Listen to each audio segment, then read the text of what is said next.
What did it look like? Like a wing. It was the wing off a bloody aircraft. To really tear at the fabric of reality that a whole jet liner just disappeared. Flight MH370, a Boeing 777-200ER, disappeared on March 8, 2014, after a long and uncertain journey.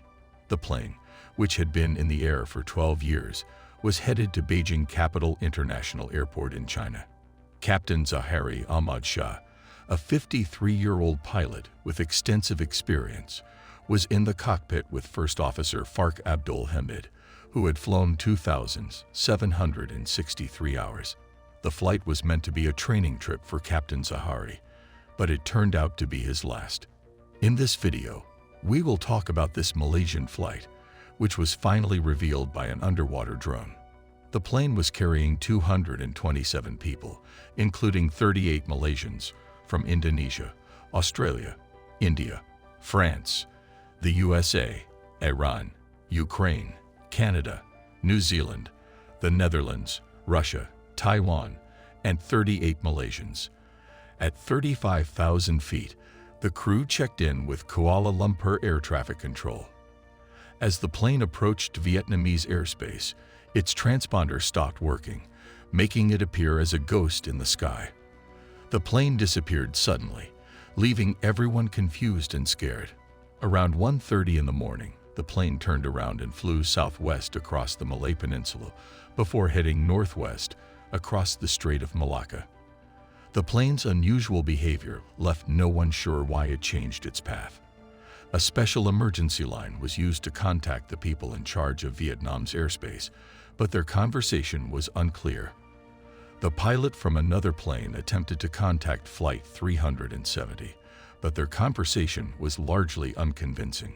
Flight 370 disappeared over the Andaman Sea at 2:22 a.m., leaving Malaysian military members and air traffic controllers in shock. They called Malaysian Airlines, who were no longer able to see the plane, and searched for it.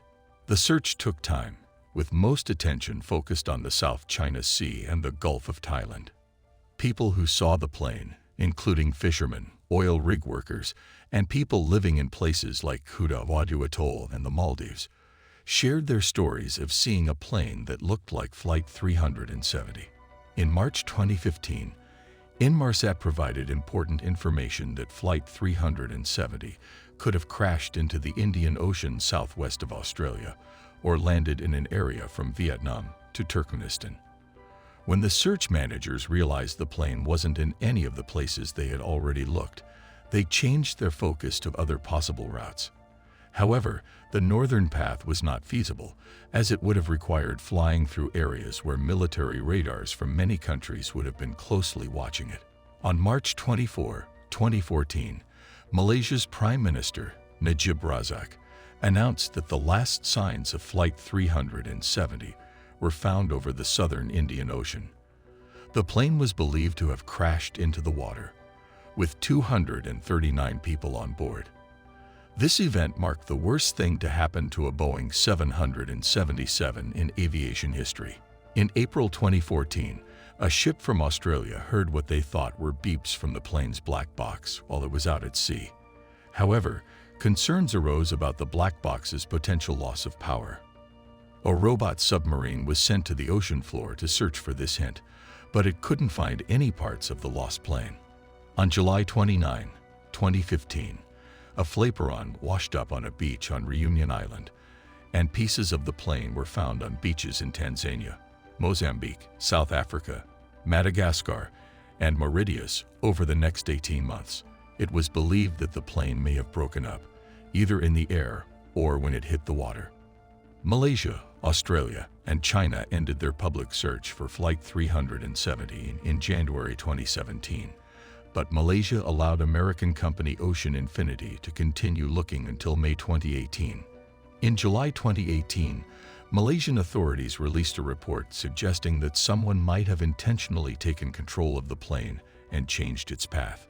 This added to the confusing story of Flight 370, making it difficult to figure out why it vanished without leaving any clues.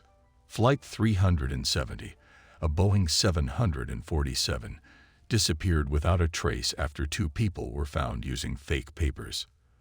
The passports were stolen in Thailand 2 years ago, and Interpol confirmed that they were on their list of lost or stolen items. The Malaysian government's head pointed out a mistake when the two passengers bought one-way tickets through China Southern Airlines, which turned out to be a caller from Iran. The real Iranian IDs used to get into Malaysia were valid until the end of February. After the flight, teams from the US and Malaysia began a thorough search for everyone on board, but none showed any signs of involvement in violence or terrorists.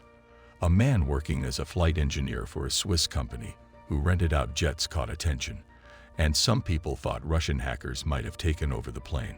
However, no real proof was found. As the story of Flight 370 continued, reports suggested that people on the plane's cell phones were still making noises, even though no one knew where the plane was. This silence made many people worried about what might have happened on the trip. Experts have speculated that the people on the plane were from Malaysia and China, where almost everyone has a phone, and that their phones might not work due to the plane's high altitude or failure to send notes. The mystery of Flight 370 continues to grow as probes continue. The military radar detected something unusually high, possibly causing the phones to stop working. U.S. officials believed it might have been intentional action from inside the cockpit, suggesting the plane may have been flown toward the Indian Ocean on purpose. Malaysian officials investigated the disappearance of Flight 370, focusing on the captain, Zahari Ahmad Sha, and his personal life. They spoke to over 170 people, including the families of the pilots and crew members, and found that Zahari had a married wife, 3 children, and owned a flying simulator.